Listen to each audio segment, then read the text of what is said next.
राजगांगपुर ठारे थिबा Dalmia cement Bharat limited रो ओवरहेड कन्वेयर बेल्ट भुशुड़ी पड़ा घटना पर राजगांगपुर म्युनिसिपालिटी पक्षर डालमिया सीमेंट भारत लिमिटेड रो ईडी को कारण दर्शा नोटिस जारी कर राजगांगपुर म्युनिसिपालिटी पक्षर ओवरहेड कन्वेयर बेल्ट स्थापन पर दि जाइथिबा एनओसी को म्युनिसिपालिटी पक्षर बातिल भी करा जाइछि। या सहित डालमिया सीमेंट भारत लिमिटेड रो आउ दुईटी कन्वेयर बेल्ट सर्वसाधारण यातायात रास्तार रही तार एनओसी कहीं बातिल करा जिवो नाही से संपर्क में राजगांगपुर म्युनिसिपालिटी पक्षर कारण दर्शा नोटिस जारी कर नोटिस उत्तर पाइबा परे कार्यानुष्ठान ग्रहण करा जिवो बोली राजगांगपुर म्युनिसिपालिटी निर्वाही अधिकारी सूचना दैछन्ती।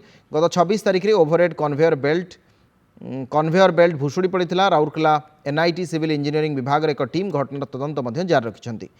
सुंदरगढ़ जिलापाल निर्देश क्रमे 6 जणिया टीम घटनार तदंत कर प्राथमिक तदंत रिपोर्ट दाखल कर सीटू श्रमिक संगठन पक्षर राजगांगपुर थाना कारखाना कर्तृपक्ष विरोध में एतला दि जाइछि। 20 तारिख दिन ओसीएल को देइथिबा ओवरहेड स्ट्रक्चर कन्वेयर बेल्ट नवाई सेटा कोलाप्स करिकी आमर मेन रास्ता उपरे पड़ीगला। प्रोटेक्शन हिसाब रे आमे ओसीएल को से जो स्ट्रक्चर देइथिलु एनओसी सेटा कैंसल कलु। आम से म्युनिसिपालिटी तरफ आमे मेल कर देइचु।